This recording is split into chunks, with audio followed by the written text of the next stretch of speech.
नमस्कार, आप देख रहे हैं पद्मिश 24/7 कृष्णा संडे के साथ। चलिए न्यूज बुलेटिन की शुरुआत करते हैं हेडलाइन से। असत्य पर सत्य की जीत का प्रतीक रावण के पुतले का किया गया जिले भर में धूमधाम से दहन। भरवेली में किया गया दहन का विरोध। सारी अटकलों पर विराम लगाते हुए परंपरा के अनुसार मनाया गया शहर में दशहरा चल समारोह। निकला भव्य जुलूस। दशहरा पर्व के अवसर पर जिले भर में विभिन्न सामाजिक संगठनों के द्वारा किया गया शस्त्र पूजन। नवरात्रि पर्व समाप्ति पर शुक्रवार को जिले भर में होते रहे जवारे और प्रतिमाओं का विसर्जन। नेहरू स्पोर्टिंग क्लब ने मनाया 83वां स्थापना दिवस। हॉकी मैदान की दुर्दशा पर ठेकेदार और खेल विभाग को ठहराया जिम्मेदार। वारासिवनी में नहीं थम रहा चोरी का सिलसिला। शहर के वार्ड नंबर 1 में एक मकान से 8 लाख रुपए की हुई चोरी। शहर के नगरपालिका स्कूल प्रांगण में आज नेहरू स्पोर्टिंग क्लब का 83वां स्थापना दिवस मनाया गया। इस कार्यक्रम में हॉकी मैदान की दुर्दशा को लेकर क्लब के पदाधिकारी काफी नाराज नजर आए। मंच के माध्यम से पूर्व नगरपालिका अध्यक्ष अनिल धुवारे ने खेल विभाग पर आरोप लगाते हुए कहा कि खेल विभाग की लापरवाही के चलते वर्तमान में हॉकी मैदान की दुर्दशा हो चुकी है। उन्होंने कहा कि खेल विभाग ने टेंडर तो कर दिया, लेकिन ठेकेदार को मैदान के ड्राइंग डिजाइन नहीं मिल पाई। वहीं ठेकेदार की गलती यह है कि जब ड्राइंग और डिजाइन नहीं मिली थी तो उसे तोड़फोड़ नहीं करनी थी। मैदान की दुर्दशा से खिलाड़ी भी काफी मायूस है। एक उम्मीद के साथ भाव से मांग करे थे और भाव ने आपकी मांग को पूरी भी किए थे। कहीं कोई कसर नहीं रखे थे और ग्राउंड अब इसमें जो गलती है मुझे लगता है खेल विभाग की गलती है, क्योंकि खेल विभाग ने टेंडर कर दिया और अभी तक ठेकेदार हमारे ही बीच में से उनको शायद ड्राइंग डिजाइन भी नहीं मिल पाई। तो मेरा कहना है अगर ड्राइंग डिजाइन नहीं मिल पाई तो ग्राउंड को खोलना करना तो नहीं करना था जब तक हमको पूर्ण रूप से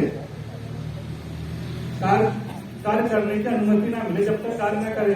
क्योंकि अभी के स्थिति में छोटे छोटे बच्चे और लड़कियां कम से कम 60-65 लड़कियां भी यहाँ पे आगे खेलने आती थी। ये भी अब ग्राउंड छूटने से उनके भी परिवार के लोग नहीं भेज पा रहे हैं, तो ऐसे में हॉकी लुप्त प्राय होती जा रही है। कुछ ही बच्चे भी मेरे को 8, 10 से 15 बच्चे हॉकी लेके दिखते, बाकी ऐसा जहाँ ग्राउंड भरा रहता था 100-150 बच्चे रहते थे।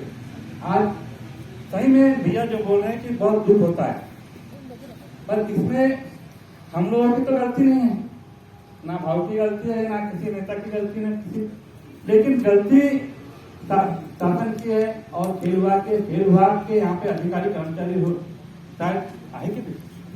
क्लब के पदाधिकारी विजय वर्मा ने ठेकेदार की कार्यप्रणाली पर आक्रोश जताते हुए कहा कि जब बिच्छू का मंत्र नहीं मालूम था तो बिल में हाथ नहीं डालना था। ठेकेदार ने सांप के बिल में हाथ डाल दिया है। इसको लेकर खिलाड़ी काफी क्रोधित है। वो हमेशा एक बात बोलते थे, वो मुझे हमेशा कान में बोलती रहती उसकी बात कि जब बिच्छू का मंत्र नहीं मालूम तो सांप के बिल में हाथ नहीं डालना चाहिए। तो शायद ऐसा लगता है कि हमारे जो ठेकेदार है उसने सांप के बिल में डायरेक्ट हाथ डाल दिया। और ये मैं इस मंच से साफ साफ बताना चाहता हूं कि खिलाड़ी बहुत क्रोधित है और वो कभी ऐसा ना हो कि सड़क पे आके आंदोलन हो। बच्चे अभी बीच में बोल रहे थे कि हम बिल्कुल इस चौक के ऊपर हॉकी खेलना शुरू करते हैं, तो मैंने बताया कि ये ट्रैफिक का मामला भरोसा जाओगे तो लोग बोलेंगे क्यों गए वहां। ये एक आक्रोश है जो हम लोग के बीच में है। 15 साल तो हम लोगों ने हर साल चिल्लाया कि हमारे यहाँ टर्फ बन रहा है, टर्फ बन रहा है। भगवान की दया से आया तो आज हालत देखिए हमारी ये है कि हमारे खिलाड़ी खेलने को तरस गए। पिछड़ा वर्ग कल्याण आयोग अध्यक्ष गौरीशंकर बिसेन ने कहा कि अब भाषण से काम नहीं चलेगा। 2 साल कोरोना के गए, जनवरी महीने में प्रतियोगिता होती है, इस समय तक मैदान बन जाएगा संभव नहीं है। उन्होंने कहा कि जिला प्रशासन मीटिंग कर संबंधित विभाग को बुलाकर ऊपर बात करेंगे कि क्या कारण है कि काम शुरू होने के बाद भी लंबित पड़ा है। सर एक बात तो है कि कल ही इसके लिए संबंधित विभाग के लोगों को बुलवाना, संबंधित कॉन्ट्रैक्टर को बुला और बुला करके हम भी रहेंगे, ऊपर बात करते हैं कि आखिरकार क्या कारण है कि ये काम स्टार्ट होकर के लंबित पड़ा। अब बरसात जा चुकी है, डिजाइन ड्राइंग तो मोटे तौर पर टेंडर के साथ ही मिल जाता है। उसमें छोटा मोटा जो संशोधन है उसको देखना पड़ेगा, उसको हमको करवाना पड़ेगा। अब यहाँ भाषण से काम चलेगा नहीं, 2 साल कोरोना के गए।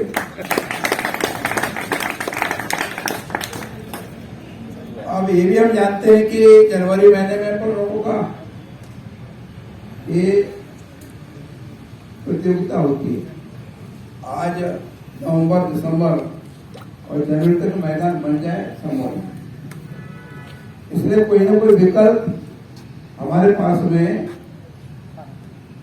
फॉरेस्ट विभाग जो है अपना रेंजर फॉरेस्ट जिसका मैदान है, उसमें वहां के लोगों से बातचीत करके हॉकी की प्रतियोगिता के रूप से लिया जा सकता है। आयुष राज्य मंत्री रामकिशोर कावरे ने कहा कि हॉकी मैदान से उनका ज्यादा लगाव है। वर्तमान में हॉकी मैदान की दुर्दशा को देखकर उन्हें भी पीड़ा हुई, लेकिन वह विश्वास दिलाते हैं कि हॉकी मैदान के लिए वे कोई कसर नहीं छोड़ेंगे। उन्होंने कहा कि हॉकी की प्रतिभा को बचाए रखने के लिए प्रतियोगिता कराना आवश्यक है। इस ग्राउंड में मैं कम से कम 2 साल तक के इस ग्राउंड में शाम के 6 बजे से लेकर 8 बजे तक रहा।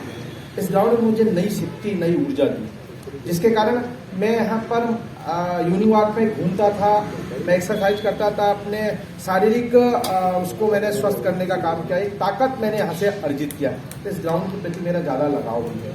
मैं आज आया तो निश्चित रूप से मैंने इस ग्राउंड को देखा तो मन में पीड़ा तो हुई कि ये ग्राउंड कैसा था और आज वो ग्राउंड कैसा है। मैं आपको बहुत ज़्यादा वचन तो नहीं देता, लेकिन इस बात को मैं आपको शेयर करता हूं कि इस ग्राउंड के प्रति और इस ग्राउंड को जल्दी बनाने में जितना समय मैं दे सकता हूं, जितनी ताकत मैं लगा सकता हूं, चाहे जहां कोई भी कमी होगी उस कमी को ठीक करके इस ग्राउंड को हम बनाने का काम करेंगे। अभी आप अनिल भैया ने ये प्रस्ताव रखे कि हमारा गौरव है हॉकी का। ये खेल जब हम यहाँ प्रारंभ करते थे तो दूर दूर के लोग आते थे और हम भी कई बार यहाँ पर आए हैं, बैठे हैं और 4-4 घंटे कैसे बीत जाते थे पता ही नहीं चलता था। तो इस ग्राउंड में ये हमारे बालाघाट जिले का गौरव है। इस गौरव को हम सब लोगों की जिम्मेदारी है इस गौरव को बनाए रखना। अब उसके लिए ग्राउंड अभी नहीं है यहाँ पे, लेकिन कोशिश करेंगे कि ग्राउंड बन जाए और अगर ना बने, कोई लेट हो जाए तो भी हमारी इस प्रतिभा को बचाए रखने के लिए हमको ग्राउंड की व्यवस्था कहीं ना कहीं करके इस खेल को हमको प्रारंभ करना चाहिए। नेहरू स्पोर्टिंग क्लब के अध्यक्ष राजेश पाठक ने कहा कि 1 साल से टर्फ मैदान बनकर तैयार होने वाला था। किन कारणों से देरी हो रही है उसे दूर कराने के लिए सकारात्मक प्रयास होने चाहिए ताकि बालाघाट जिले के खिलाड़ियों को अच्छा खेल प्रदर्शन करने का अवसर मिल सके। यह खेल ना रुके, इसके पूरे प्रयास किए जाएंगे। कहते हैं कि यहाँ खेल रुकना नहीं चाहिए। हम पूरी कोशिश करेंगे कि नेहरू स्पोर्टिंग क्लब के तत्वाधान में जो हॉकी का आयोजन होता था वो इस वर्ष भी हो। भले ही हमको कहीं भी कराना पड़े, यहाँ सभी लोग जिम्मेदार लोग बैठे हुए हैं, आदरणीय मंत्री जी भी है, कलेक्टर साहब भी है, अभिभावक भी बैठे हुए हैं, सारे लोग हैं। ये सब लोग इच्छा शक्ति बना लेंगे तो हमें नहीं लगता कि कोई व्यवधान आएगा, लेकिन हम फिर भी कोशिश करेंगे कि खेल रुके नहीं और हॉकी का जो आयोजन होता रहा है वो इस वर्ष भी हो, अपने समय पर हो। पूर्व नगर पालिका अध्यक्ष रमेश रंगलानी ने कहा कि जब भी हॉकी टूर्नामेंट आयोजित किया जाता है तो टूर्नामेंट के अंतिम दिन यहां कहते थे कि अगला टूर्नामेंट टर्फ पर खेला जाएगा। ऐसा कहते कहते 10 से 15 साल निकल गए। कहीं ना कहीं व्यक्तिगत बात आई है जिसे दूर कर टूर्नामेंट का आयोजन अवश्य कराना चाहिए। जब भी यहाँ पर टूर्नामेंट होता तो समापन पर हम ये कहा करते थे अगला जो टर्फ मैदान पर हमारा हॉकी का जो टूर्नामेंट होगा, और ऐसा करके 10-15 साल वो निकल गए। लेकिन अब पुनः ये थोड़ा सा अवरोध, मुझे ऐसा लगता है कि कहीं ना कहीं टेक्निकल बातें आई हैं जिसे जल्दी पूरा करके और हमारे खिलाड़ियों को जो बेचारे आस में बैठे कि कब खेल हमारा शुरू होगा, तो अति शीघ्र। और बहुत प्रसन्नता की बात है कि पाठक जी ने एक बात कही कि कहीं भी होगा लेकिन टूर्नामेंट अगला अवश्य होगा। कलेक्टर गिरीश मिश्रा ने कहा कि नेहरू स्पोर्टिंग क्लब बहुत पुराना है। क्लब से जुड़े नए और पुराने लोग काफ़ी जुड़े हैं। कहीं ना कहीं क्लब की आत्मा जिंदा है। आत्मा जिंदा है तो व्याधियों को हम दूर कर सकते हैं। उन्होंने कहा कि एस्ट्रोटर्फ को लेकर खेल विभाग से लगातार वे संपर्क में हैं। क्लब बहुत पुराना है और आज उसका स्थापना दिवस है। और सभी नए पुराने लोग जो क्लब से जुड़े हैं वो उपस्थित हैं।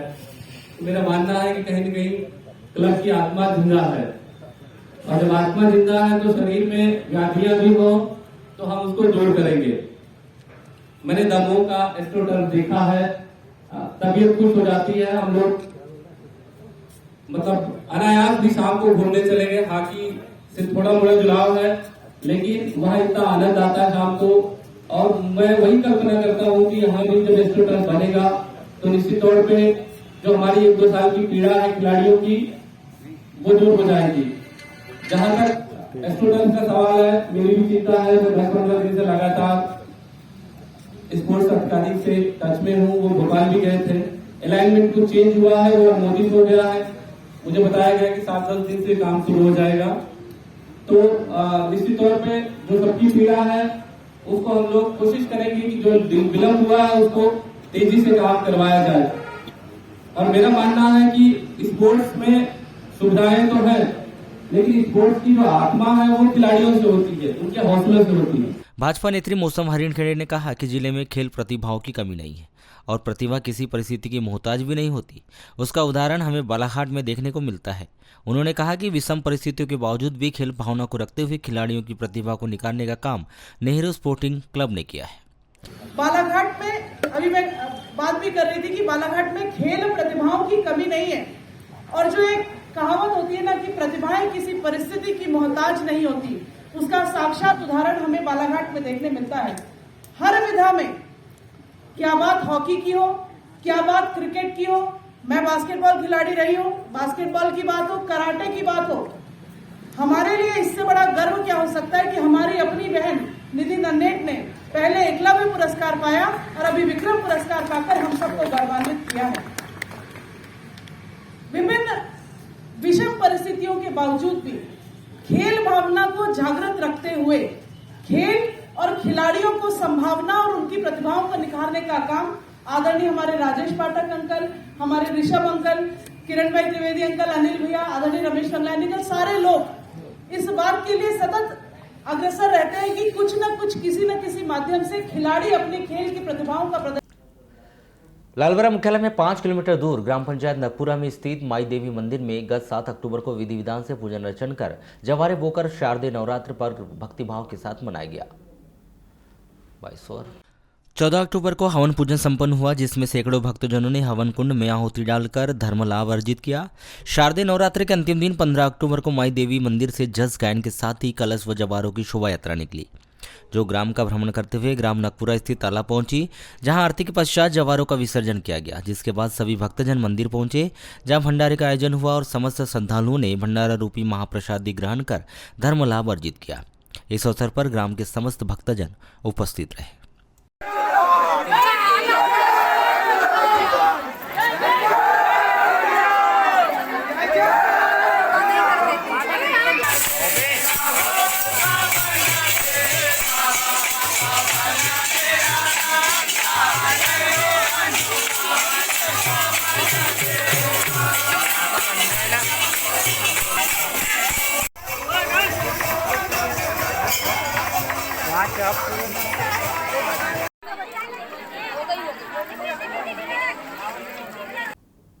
लामता थाना के अंतर्गत लालबरा रोड ग्राम चाचेरी के पास 2 मोटरसाइकिल आपस में टकराने से एक मोटरसाइकिल में सवार मामा भांजी घायल हो गए।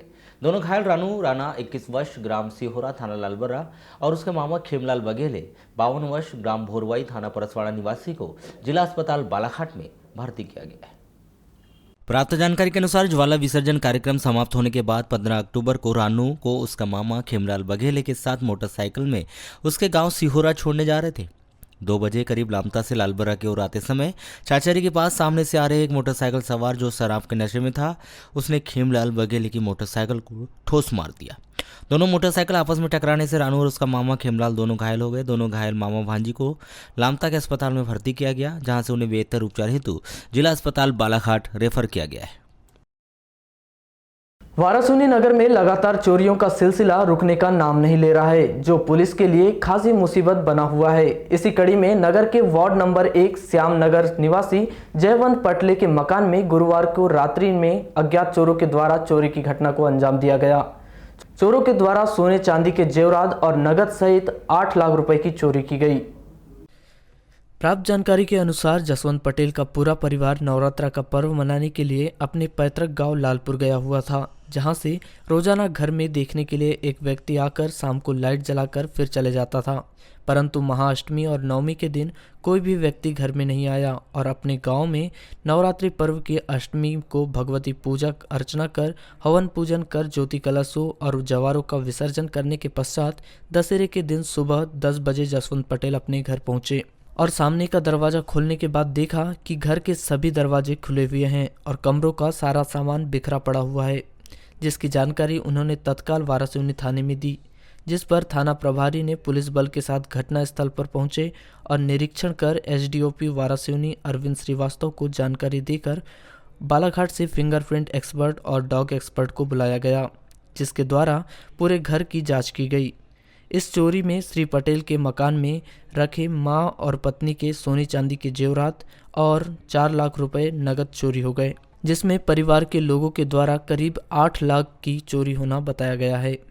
क्या हो रहा था कि नवरात्रा महोत्सव चल रहा था, उसमें नवरात्रा में माता रानी की इसमें हम पूरा गाँव शिफ्ट हो गए थे, तो आना जाना तो था। बाकी का कल अभी 2 दिन से अष्टमी और नवमी को यहाँ कोई परिवार में कोई भी सदस्य घर में नहीं था।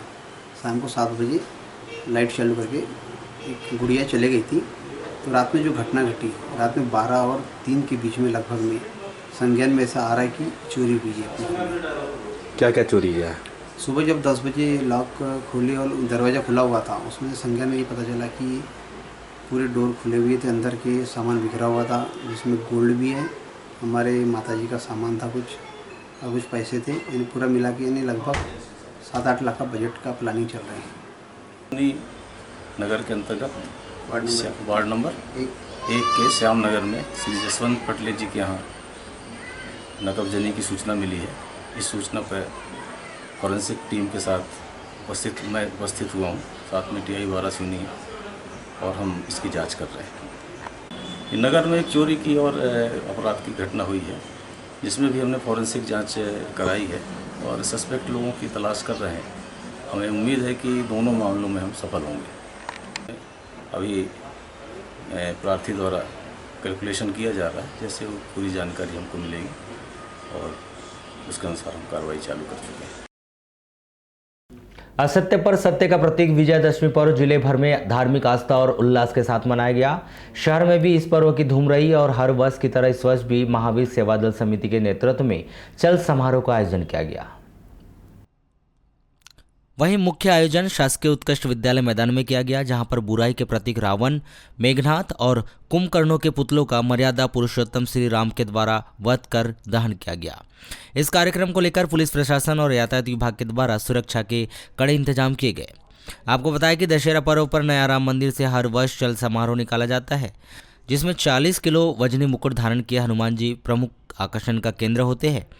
इस वर्ष चल समारोह बड़ी ही धूमधाम से निकाला गया, जो नए राम मंदिर से प्रारंभ होकर हनुमान चौक से मेन रोड होते हुए सराफा चौक, सुभाष चौक, राजघाट चौक होते हुए काली पुतली चौक पहुंचा, जहां से अम्बेडकर चौक होते हुए दशहरा स्थल उत्कृष्ट विद्यालय मैदान पहुंचा, जहां मर्यादा पुरुषोत्तम श्री राम के द्वारा रावण का दहन किया गया। इस वर्ष हनुमान जी का स्वरूप शिवम सचदेवा महाराज के द्वारा धारण किया गया था। कोरोना के कारण पिछले वर्ष चल समारोह नहीं निकाला गया था, वहीं इस वर्ष भी प्रशासन के द्वारा चल समारोह निकालने की अनुमति नहीं दी गई थी, जिसके चलते चल समारोह को लेकर असमंजस की स्थिति बनी थी। लेकिन चल समारोह निकाले जाने को लेकर महावीर सेवा दल समिति और नगर की जनता में इतना उत्साह अधिक था कि जनता के उत्साह को और भीड़ को देखते हुए प्रशासन को चल समारोह के लिए रास्ता देना पड़ा। वैसे तो प्रशासन की तरफ से जो कोरोना प्रोटोकॉल था उसको देखते हुए जुलूस को हमने सोचा था कि मतलब एक सूक्ष्म रूप में, छोटे रूप में निकालेंगे, और प्रशासन ने भी यही कहा था कि भाई हम आपको प्रतीकात्मक रूप से चल समारोह निकालने की अनुमति देंगे।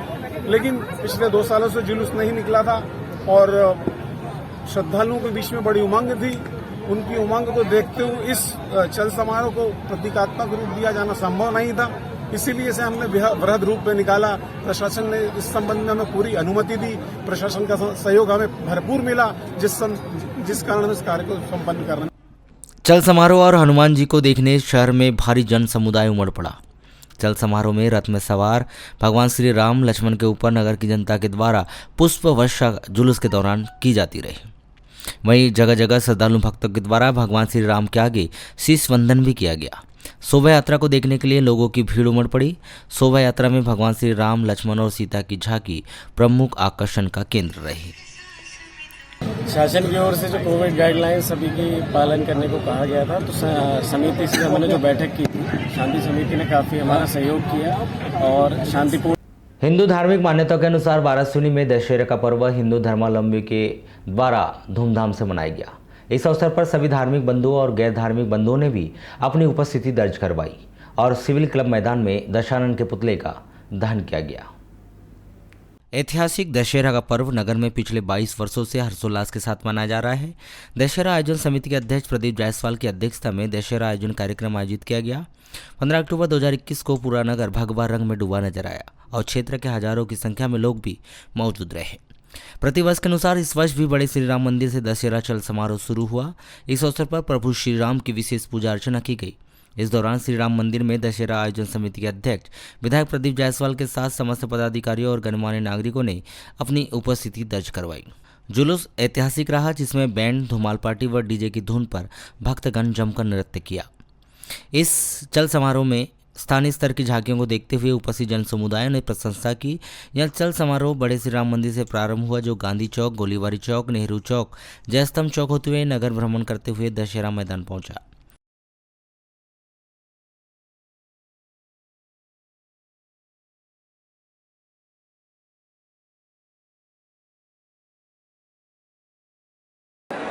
मैं सभी समितियों के अध्यक्षों को, सभी हमारे युवा साथियों को, हमारी महिलाओं को, जिन्होंने गरबे के माध्यम से 9 दिन लगातार माता रानी के दरबार में अपनी हाजिरी लगाई, सभी को मैं धन्यवाद देता हूँ कि आप सबके सहयोग से हमारा दशहरा, हमारा नवरात्रि पर एक नई ऊंचाइयों तक पहुँचा है। पूरे जिले में वाराणसी की दशहरा नवरात्रि की चर्चा होती है। आज ये दशहरा खैलानी में भी शुरू किया गया और धूमधाम के साथ खैलानी में दशहरा मनाया जाता है। साथियों, इस अवसर पर मैं भगवान श्री राम के चरणों में नमन करते हुए आप सबको माता रानी की 9 स्वरूप की 9 शक्तियाँ आप सभी को प्राप्त हो, मैं इसी कामना करता हूँ। ये 9 शक्तियाँ कौन सी 9 शक्तियाँ थी और जो 9 शक्ति की बात मैं कर रहा हूँ, ये कोई साधारण शक्ति नहीं है। पूरे ब्रह्मांड में माता रानी की 9 स्वरूप की 9 शक्तियों से बढ़कर पूरे ब्रह्मांड में कोई शक्ति दूसरी नहीं है। और इस बात से समझ सकते हो आप कि जिस रावण को पूरे क्षेत्र में अगले 1 साल में बहुत अच्छा होगा और अगले साल का जो दशहरा होगा उसकी तारीख आज नोट कर लीजिए, वो पूरे देश में ऐतिहासिक दशहरा होगा। उसकी घोषणा आज हम गुटबिया के माध्यम से और अपनी कमेटी के माध्यम से करते हैं। मैं इस पूरे आयोजन को, नवदुर्गा के आयोजन को सफल बनाने के लिए हमारे जो सरकारी उपक्रम है, पुलिस विभाग है, राजस्व विभाग है, नगर पालिका है, बिजली विभाग है, जिन्होंने तमाम विपरीत परिस्थितियों के बीच में इस व्यवस्था को बनाने में हमारे सरकारी महकमे ने जो योगदान दिया है, पीडब्ल्यूडी ने, नगर पालिका ने इस मैदान को सजाने में जो योगदान दिया है, मैं उन सभी का बहुत बहुत आभार प्रदर्शन करता हूँ। किरनापुर थाना क्षेत्र में आने वाले ग्राम बिनौरा में इसी ग्राम के एक व्यक्ति श्यामलाल मानेश्वर उम्र 43 वर्ष आजन के पेड़ से गिरकर गंभीर रूप से घायल हो गए, जिनकी जिला अस्पताल में उपचार के दौरान मौत हो गई। प्राप्त जानकारी के अनुसार श्यामलाल अपने परिवार के साथ खेती किसानी का काम करता था। 15 अक्टूबर को करीब 8:30 बजे श्यामलाल अपने घर से आजन के पेड़ पर चढ़कर बकरियों के लिए पत्ते तोड़ रहा था। तभी पैर फिसलने से श्यामलाल पेड़ से नीचे गिर गया और गंभीर रूप से घायल हो गया, जिसे परिवार वालों ने प्राइवेट वाहन से जिला अस्पताल लाकर भर्ती किए थे, जहां उपचार के दौरान उसकी मौत हो गई।